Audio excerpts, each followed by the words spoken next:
Hi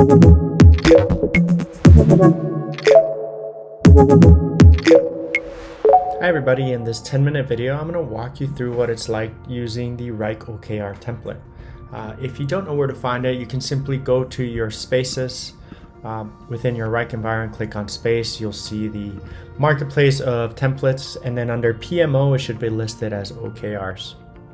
Now this is not a video explaining what OKRs are. In fact, we're assuming that you know what it is. But there are some great links in here if you want to learn more about the process of OKRs, and they're listed in one of these steps as links to them. Before we get started, I just want to highlight one thing. When you first open the OKR space, go to the how to use this template. Everything that we're going to go through in this video is also written out, or if you forgot where the video was, we've also included those links in here as well. So let's get started. This OKR template is the one central location where you as an organization can bring visibility and alignment for your objectives and key results. And we take that view and break it down into two separate locations. The first one is where your executives are going to be. So if I click on company OKRs, you'll see all of the North Star objectives that you would actually build within a time period as an organization. And everything has been tagged to tell you what each line essentially is, right? So we know this is a North Star company objective. It's been created by the executive team. It encompasses a year and the 4 quarters. And as our executives start building their OKRs for each quarter, we know that each quarter needs to contribute somewhere, right? In this case, the objective. And the executives within our company are going to build objectives under this Q1 that will align with this North Star objective, right? So this is what we're seeing. Once the executive committee has built their objectives, they go to their people managers, and we're going to ask them, right, what are you going to do to help me build on this objective? So in this case, the marketing department has created an objective, right, for Q1 of 2022 called increase awareness. If I'm a different department and I want to add an objective, I simply right click on the line item that I'm looking at.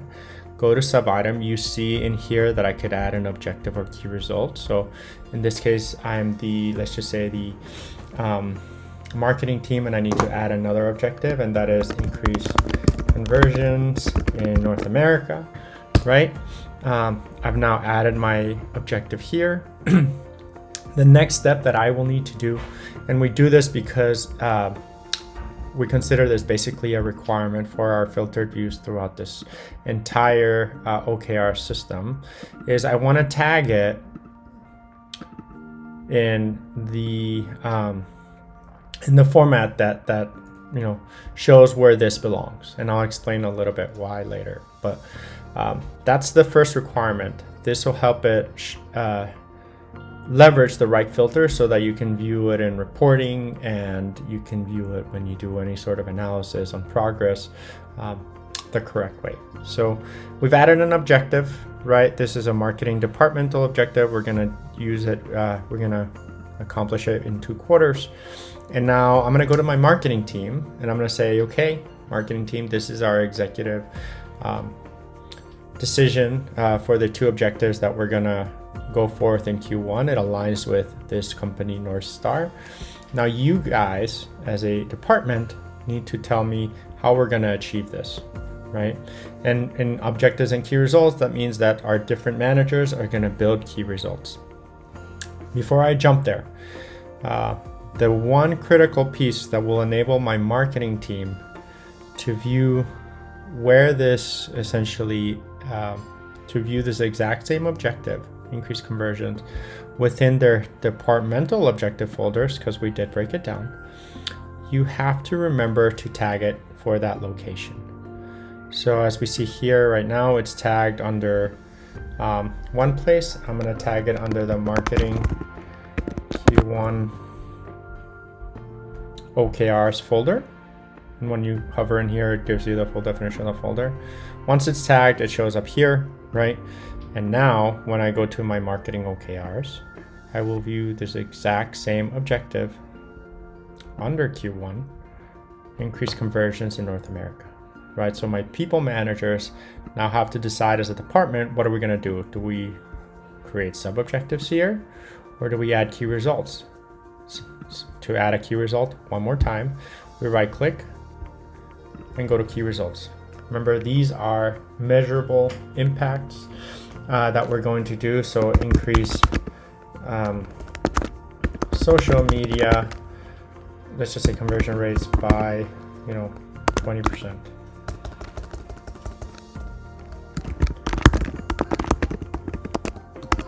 And so on and so forth. One more time, whenever I add it, I have to ensure that it is tagged in the right place. So we're gonna do that in Q1. This is now a team objective.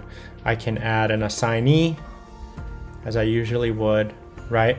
And the last thing that I wanna do is I wanna set my metrics, right? In this case, we're talking about conversion rates. So what I wanna do is I wanna make sure that I get a starting point for those conversion rates. So let's say we're at 15%. We want to take it to, let's just say, I don't know, 25%, right? This is going to be the start and end dates that we want to choose, right? And you automatically start getting a baseline. The updated metric where we're starting, right, is 15% to measure the progress of our key result. As my marketing team begins to think about the deliverables for each key result, again, we're going to right click and add those deliverables here, right? So add by one, and keep going and going. Make sure that you tag it as either a team or individual objective, just as you see here. Okay, so why did we do this? Why did we go through tagging and defining the objectives? It's because the organization of this template helps us break down the progress and gives us the visibility and alignment that we need in multiple views. So if I ever have a question from, let's just say, a marketing team leader on what are our OKRs for Q1, and I click in here, you'll see that this filtered view is only displaying the OKRs for Q1 that have been tagged under the marketing department. Again, you'll see the North America conversions. Everything that I've added underneath, including the deliverable and key result, will show up here.